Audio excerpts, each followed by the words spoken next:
नमस्कार प्रिय विद्यार्थियों, मैं डॉक्टर ऋषि मीणा, सहआचार्य राजनीति विज्ञान, बीए पार्ट फर्स्ट का टॉपिक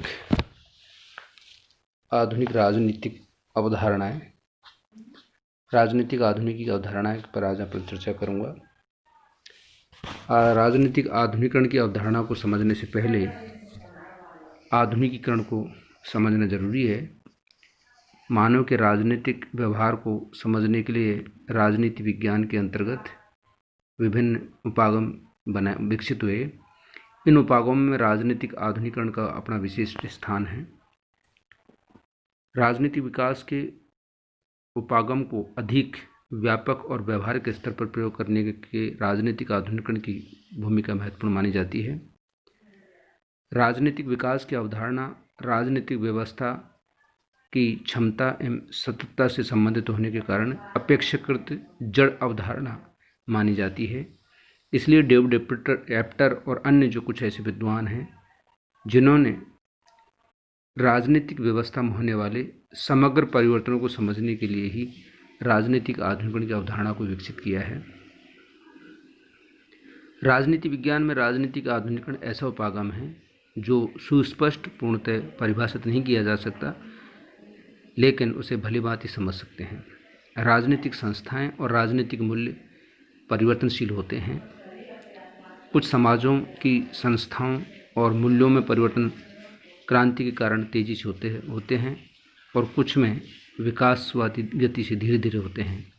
परिवर्तन के इस घटनाक्रम को मापने के अनेक तरीके हो सकते हैं जिन्हें राजनीतिक आधुनिक विश्लेषण में स्थान दिया जा सकता है। आमंड ने परंपरागत संक्रमणकालीन और आधुनिक राजनीतिक व्यवस्थाओं के बीच वर्गीकरण करते हुए यह आधार माना है कि राजनीतिक व्यवस्था में आधुनिकता तत्व कितनी मात्रा में दिखाई देते हैं। वास्तव में सभी व्यवस्थाओं को उद्देश्य आधुनिकता को प्राप्त करना है या आधुनिकता की प्रक्रिया में भाग लेना है। तो आधुनिकीकरण एक ऐसी प्रक्रिया है जो निरंतर चलती रहती है, सतत चलती रहती है। इसे बाधित किया जा सकता है परंतु इसे स्थिर नहीं किया जा सकता। इस कारण तुलनात्मक राजनीतिक अध्ययनों में ऐसी निरंतरता, सर्वव्यापकता, समग्रतावादी प्रक्रिया से जोड़ने की प्रक्रिया से महसूस की जाने लगी है। इसी प्रयत्न का परिणाम राजनीतिक आधुनिकीकरण के दृष्टिकोण के रूप में तुलनात्मक विश्लेषणों को संचालित करना माना जा सकता है। राजनीतिक आधुनिकीकरण की अवधारणा को बहुत सारे विद्वानों ने परिभाषित किया है, अलग अलग तरीके से उसको परिभाषित किया है। तो उनका यही मानना है कि राजनीतिक आधुनिकीकरण एक ऐसी प्रक्रिया है, विकास की प्रक्रिया है जिसकी परिभाषा करना अत्यंत ही कठिन है। आधुनिकीकरण विवेकपूर्ण परिवर्तन की प्रक्रिया है जो विवेक को बढ़ा। लर्नर का यह मानना है कि आधुनिकीकरण विवेकपूर्ण परिवर्तन की प्रक्रिया है। आधुनिकीकरण सत्ता की तरफ ले जाने वाली ऐसी प्रवृत्ति है जिसकी मुख्य विशेषता इसके वातावरण की भौतिक और सामाजिक परिस्थितियों को नियंत्रित तथा प्रभावित करने की अभूतपूर्व समर्थता है और जो मूल्य व्यवस्था की दृष्टि से इसे क्षमता या सामर्थ्य की वांछनीयता और परिणामों के विषय में अधिक जान सकते हैं। अब हम देखते हैं कि राजनीतिक आधुनिकीकरण का क्या अर्थ है। तो सामाजिक संचालन और आर्थिक विकास के परिणाम स्वरूप होने वाले राजनीतिक परिवर्तनों को सामान्यतः राजनीतिक आधुनिकीकरण ही कहा जाता है।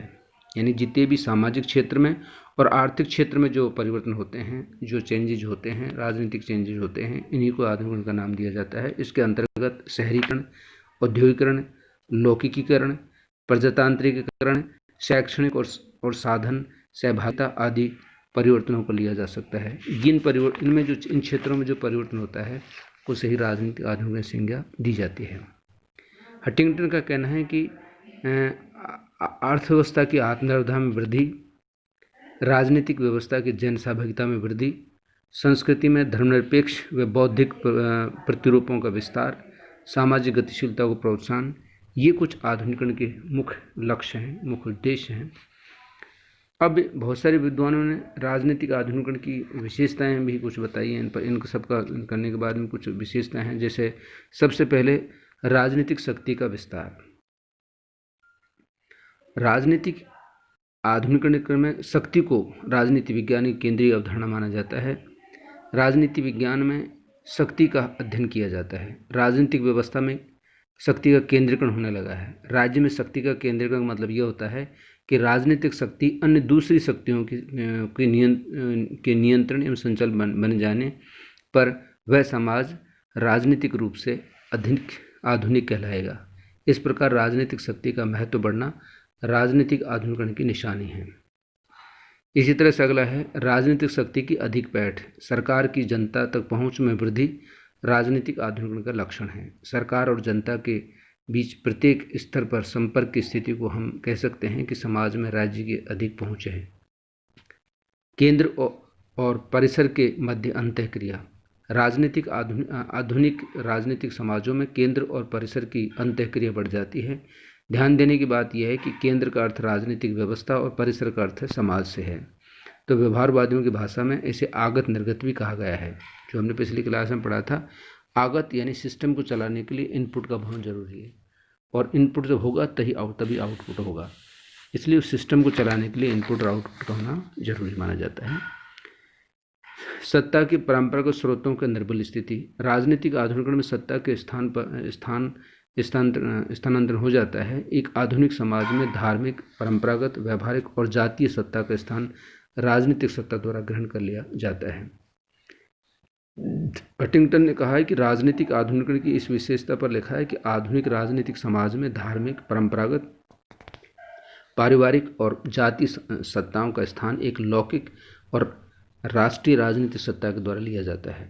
राजनीतिक संस्थाओं का विभिन्नीकरण, विशेषीकरण। इस राजनीतिक आधुनिकीकरण में राजनीतिक जो संस्था हैं उनका विभिन्नीकरण भी होगा, उनका विशेषीकरण भी होता है। विकासशील राज्यों की राजनीतिक संरचना में विभिन्नीकरण की समस्या तो नहीं है, किंतु विशेषज्ञों के अभाव में विशिष्टीकरण की समस्या उत्पन्न होती है। अतः विकासशील राज्यों में तुलनात्मक अध्ययन संभव नहीं हो पाता है। यही कारण है कि पश्चिम के लेखकों ने विकासशील राज्यों की राजनीतिक व्यवस्थाओं को अलग अलग अध्ययन करने का अधिक सार्थक समझा, अधिक उचित समझा। इसी तरह से राजनीति में अधिक जन भागीदारी। राजनीतिक संस्थाओं और प्रक्रियाओं में कैसी जन भागीदारी है, राजनीतिक आधुनिकरण का एक महत्वपूर्ण मानक है कि उनकी जनता की कितनी भागीदारी राजनीतिक संस्थाओं में। आम जनता की राजनीति में सहभागिता राजनीतिक आधुनिकरण की एक ऐसी पूर्ण शर्त है जिसका अभाव में अन्य विकास की कोई अर्थ नहीं रखते। लेकिन सहभागिता ऐसी होनी चाहिए जिसमें व्यक्ति अपने दायित्व को समझते हुए राजनीति में ऐसी सहभागिता की कमी पाई जाती है, अथवा यह संस्थागत और क्रियात्मक व्यवस्थाओं की सभी सीमाओं को लांघ जाती है। अगली है संपूर्ण राजनीतिक व्यवस्था की पहचान। संपूर्ण राजनीतिक व्यवस्था में पहचान राजनीतिक आधुनिकीकरण के माध्यम से बनती है, और इससे व्यवस्था में एक ऐसी बाध्यकारी धारा प्रभावित होती है परिणामतः व्यक्ति आपस में बंध कर सक्रिय होते हैं। अगली है नौकरशाही की व्यापकता। वास्तव में राजनीतिक आधुनिकीकरण के लिए नौकरशाही के आकार के बढ़ने से कहीं अधिक महत्वपूर्ण उसके आधार की व्यापकता है।